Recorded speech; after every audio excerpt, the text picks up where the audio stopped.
न्यायाने निर्णय देण्याच्या आधीच न्याय द्यायचा ही नवीन पद्धती सुरू करण्याची जी काही ओढ लागली आहे महाराष्ट्रामध्ये,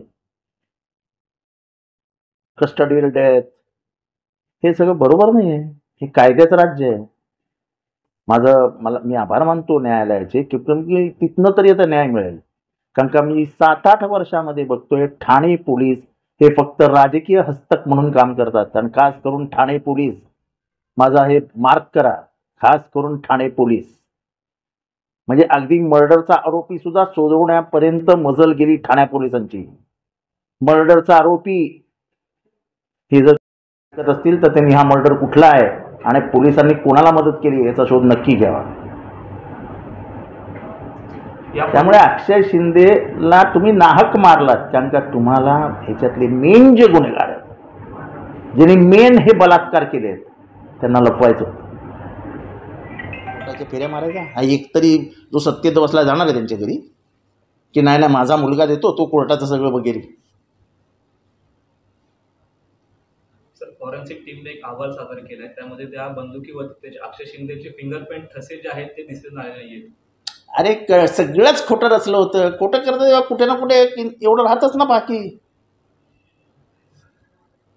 हे फायरिंग कुठे झालं, ही गाडी कुठे थांबली, सगळं खोटं. माझ्याकडे साक्षीदार आहेत तिथे, ज्यांनी हे सगळं बघितलं. ते माझ्या मतदारसंघात आहे. पण सध्या बोलायचं नाही ना, कारण का बोललं की बालिश आहे, असं आहे तसं आहे अशी हेटाळणी करून टोलून टाकायचं. पण आमचा एकही आरोप खोटा ठरणार नाही, गॅरंटी घ्या आमच्याकडनं. कसला जातीवाद करता त्या ह्याच्या कोण तो सैफ अली खानकडनं पकडून देणारा हा माझा कार्यकर्ता आहे. सैफ अली खानच्या ज्याने मी म्हणत नाही तो आरोपी आहे काय आहे ते पोलीस बघतील, पण त्याला पकडून दिला तो कुठे आहे हे सांगणारा हा माझा कार्यकर्ता आहे. हा आगरी समाजाचा हिंदू आहे.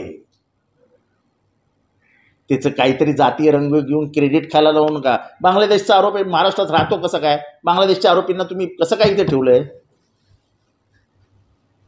सगळीकडे जात धर्म बंद करावं जरा.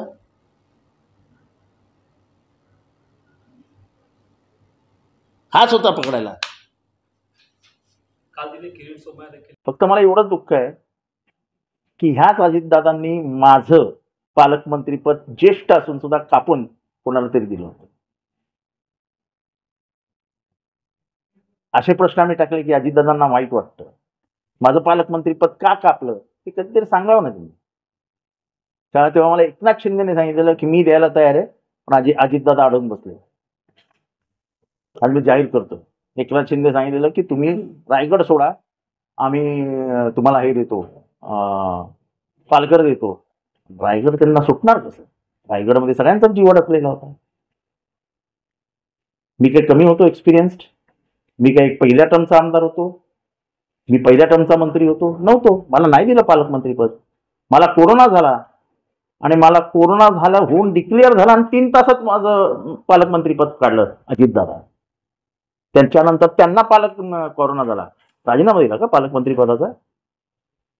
सगळ्या राष्ट्रवादीला झाला, घेतला का तुम्ही राजीनामा? पण माझा 1 मिनिटात मी बेडवर असताना म्हणजे मृत्यूशी लढाई चालू असताना अजितदादांनी माझं पालकमंत्रीपद काढून घेतलं. इथे खूप चाचून ठेवलंय.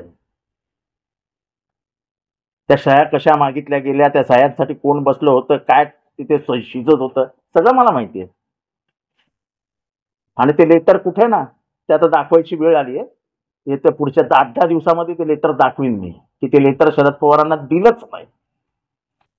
ते दिलंच नाही. तुम्ही ज्या माणसाच्या हातात दिलं तो माणूस तुमच्यावर आलाच नाही.